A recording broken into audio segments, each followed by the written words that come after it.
Welcome, ladies and gentlemen, to Quick Picks as part of the 3K podcast. I am Adam Seltzer, and conspicuous by his absence is my partner, Chris Guest.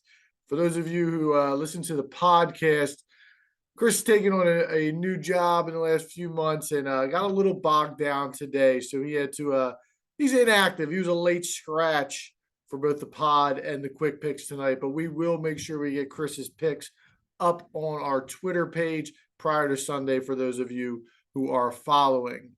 And for those of you who are following, it was a good Sunday for everybody.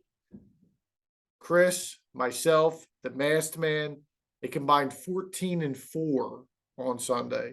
5-1 for myself. That's back-to-back 5-1 weeks. Again, that makes 10-2 in the last 2 weeks for those of you who aren't great at the math. 5-1 for the masked man, and bounced back from his 2-4 debut. And Chris bounces back from a 1-5 with a 4-2 as well. So again, 14-4 against the spread for the group. A great week 3. Ride it while it's hot, because anybody who knows, I can sit here and talk about it all I want. It does turn at some point, so ride it while it's hot.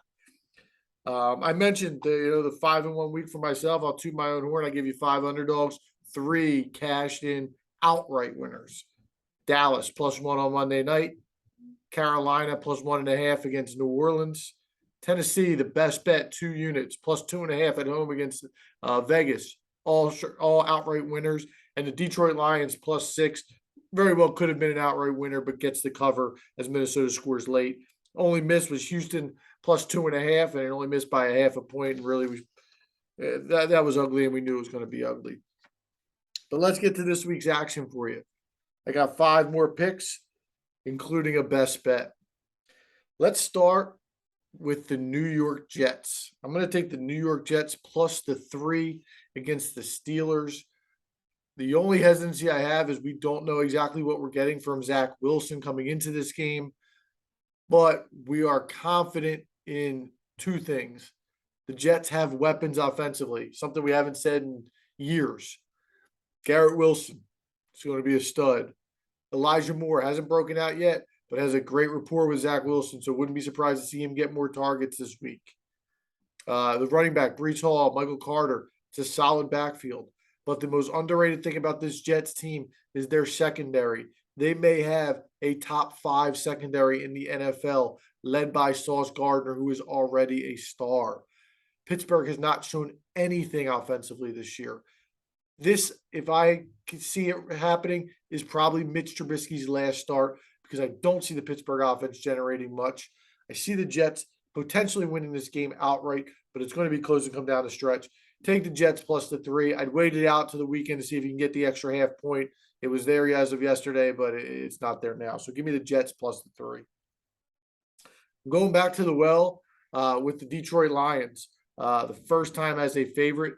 They are laying 4.5. I really, really like what I see from this Lions team, especially in the trenches. Like I said, the offensive line looks really, really good. They've given Goff a lot of time.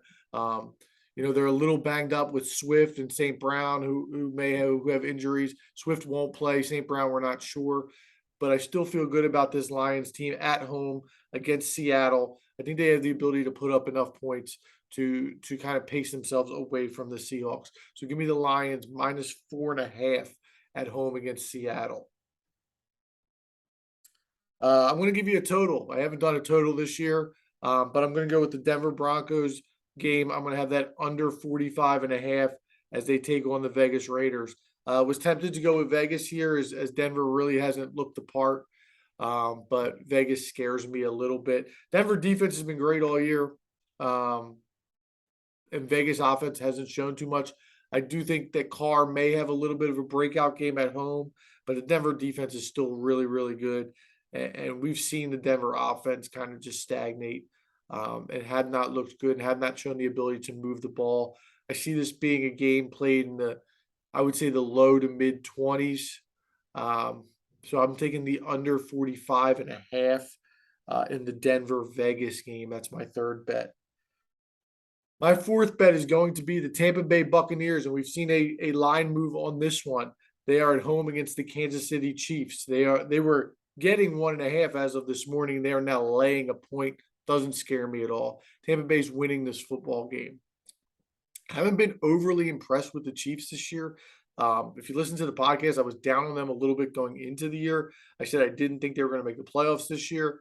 That probably won't come to fruition as Vegas and Denver and even the Chargers have been disappointments in the AFC West.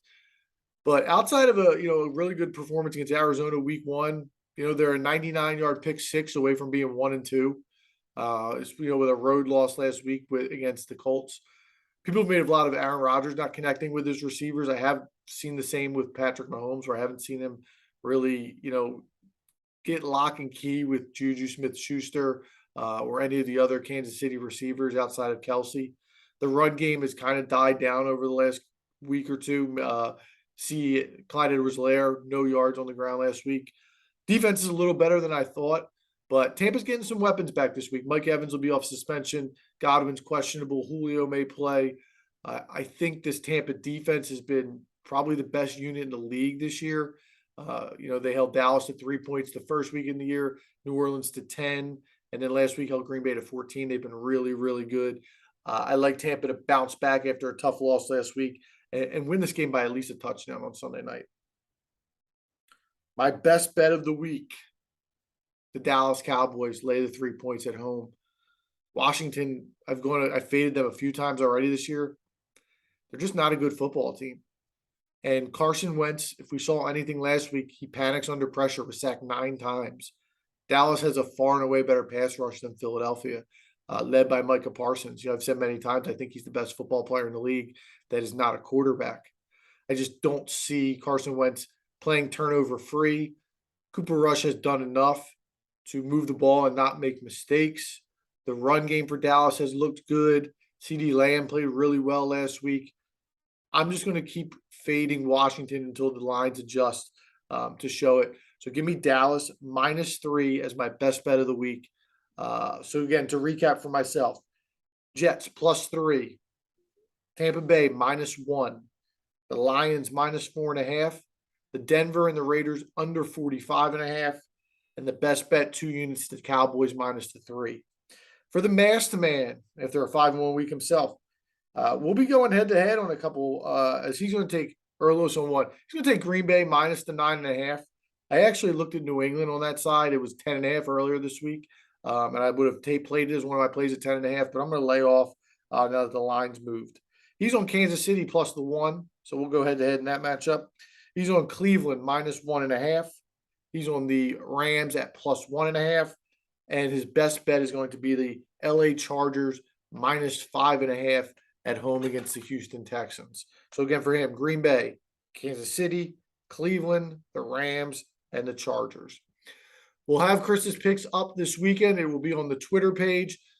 So make sure you give that a follow again at 3K Podcast.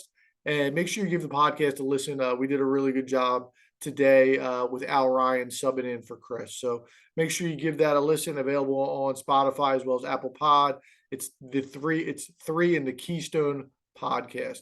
We'll be back next week. Hopefully another winning week, and let's cash those tickets.